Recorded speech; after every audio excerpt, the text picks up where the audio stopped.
Friends, welcome back to another episode of Generation Films. My name is Alan. In our last episode, we talked about World War I films and the use of cavalry on the Western Front by British forces. As a part of the discussion, I mentioned that horses were still used in combat well after World War I and even during the more recent war in Afghanistan. Now, if you've ever been in New York and visited the Ground Zero Memorial, there's a very interesting statue of a mounted soldier on horseback there. At first glance, it's not all that different from the other historical statues that surround Central Park. There's one of General William Tecumseh Sherman, one of Simeon Bolivar.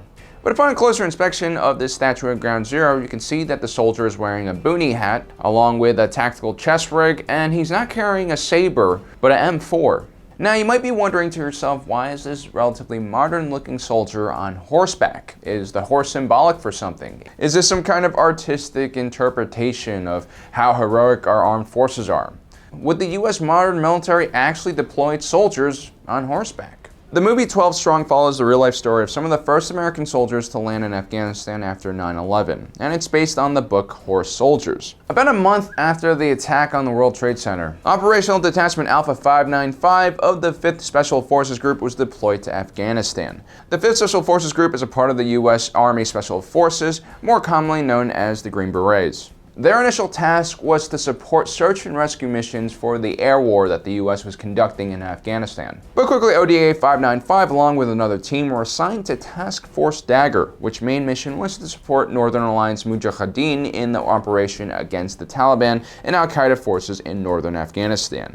CIA assets in Task Force Dagger had entered the country just 2 weeks after the attack and had already established contact with Northern Alliance commanders. Army Special Forces were trained in a variety of different types of missions, including asymmetric warfare, direct action, reconnaissance, and counterterrorism. But they are perhaps best known for their foreign internal defense missions, which meant integrating with, training, and supporting indigenous forces like the Northern Alliance. Upon linking up with the Mujahideen, the ODA 595 were given horses as transportation due to the incredibly rough terrain in the area. Out of the 12-man team, only team leader Mark Nuts was used to riding on horseback. Hemsworth's character in the film, Captain Mitch Nelson, is based on him. Nonetheless, the Special Forces team adapted and learned how to use the horses as transportation and help support the Northern Alliance by calling in airstrikes.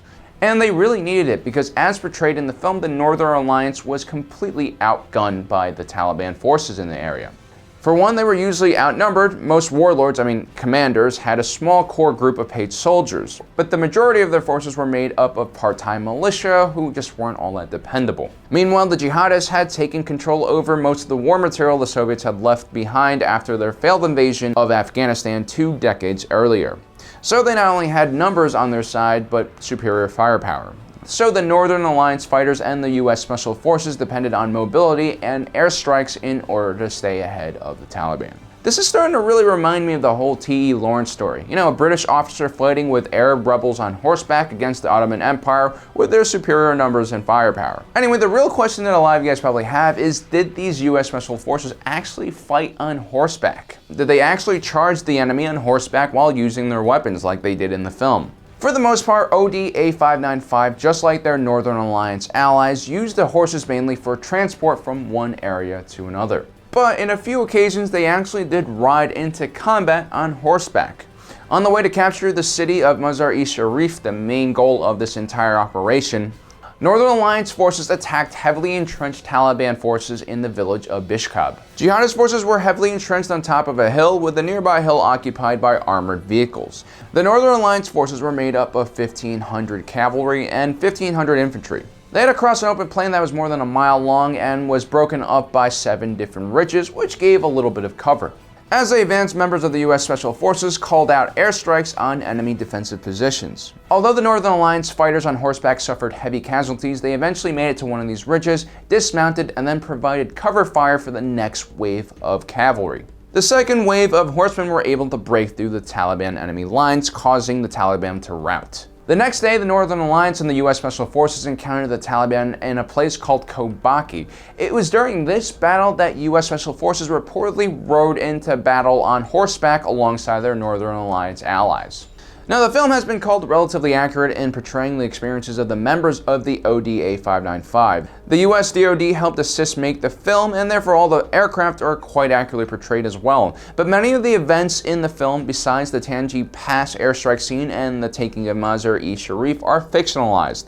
The last battle and the suicide bombing that wounds Michael Shannon's character are also fictional.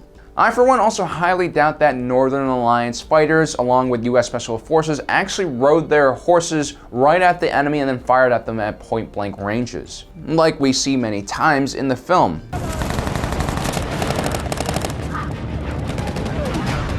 Most of the time, the Northern Alliance fighters and Special Forces used these horses during battles. It was to cross open ground, at which point, once they reached cover, they would dismount and fight like traditional infantry.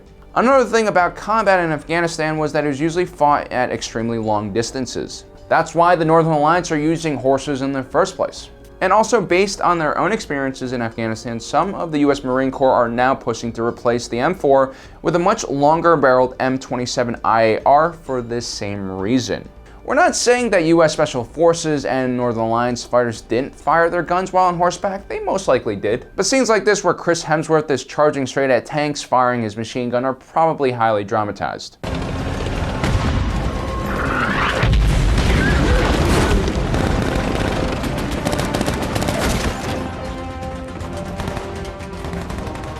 That's not to say ODA 595's mission was extremely dangerous. For one, they were basically operating without any backup. Mullah Raza, leader of the Taliban, has a high price on your heads. $100,000 US for your body. 50,000 for your bloody uniforms. That's it? A little low. The nearest QRF team was at least 9 hours away in a different country. One of the main reasons they were supporting the Northern Alliance to take Mazar-e-Sharif was to establish an American base in Afghanistan. There was also very little intelligence on who the Northern Alliance were. As a matter of fact, before the mission started, the team thought they were most likely going to be riding around in Toyota Hilux pickup trucks, and not riding horses, which is why a lot of the Special Force team members didn't even know how to ride horses. Who's ridden before, anyone? Summer camp when I was 9. Cancun, spring break, but I was pretty drunk. I can't ride for shit. Okay, so that's nobody. Also, the commander of the Northern Alliance faction they were embedded in, Abdul Rashid Dostum, was also quite a sketchy individual. He was an Uzbek who had fought with the communists against the jihadists during the Soviet invasion. As a Mujahideen commander in the Northern Alliance, he was known for being extremely brutal and also switching sides in the middle of a battle. The Northern Alliance also experienced constant infighting amongst the many different factions that were in it. One thing the film does get right is General Dostum loved taunting enemy Taliban fighters on the radio. Christ, he's calling fucking Taliban.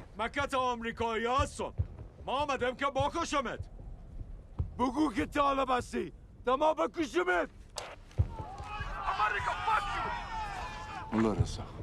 See? Drop bombs. Now, Dostum would eventually align himself with the new Afghan government under Hamid Karzai and is currently the vice president of Afghanistan.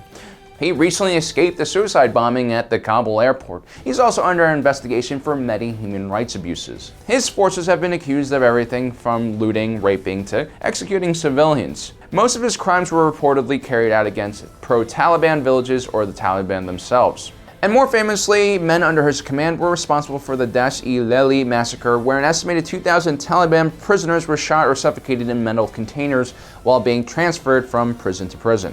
So yeah, just because he fought with us against the Taliban doesn't necessarily mean he's a good guy. We should learn something about this. Just because he is the enemy of our enemy doesn't necessarily mean he makes a good friend. There are no right choices here. This is Afghanistan. Graveyard of many empires. Today you are our friend, tomorrow you are our enemy. It won't be any different. Task Force Dagger, along with the US Air Forces, were able to neutralize the Taliban's superior firepower and allow the Northern Alliance to take Mazar-e-Sharif months sooner than military analysts had expected. It gave the US military an air base to operate out of within Afghanistan and was considered one of the most successful military campaigns throughout Operation Enduring Freedom, and also one of the cheapest and most efficient. More importantly, members of the US Special Forces were widely respected and even loved amongst the local Afghan populace. This significantly bolstered the US's image in the region. Soon after the taking of Mazar-e Sharif, conventional ISAF forces arrived in country, and the US and her allies became bogged down in a much more complicated war. Now it's 2018, the country is still unstable, and the Taliban control a large percentage of the country. And once again, Special Forces units are carrying out operations, serving alongside indigenous forces as advisors and coordinating coalition air power. Well guys, I hope you enjoyed today's video. I really wanted to share this movie with you and the incredible story behind it. It's just one of those events in history that I think more people should know about. You know, it's incredible that in this day and age with cruise missiles, stealth bombers, and tanks, you know, we still had soldiers riding around on horses accomplishing things with a great deal of success. Well guys, my name is Alan, reminding you that life is a movie and you are the protagonist.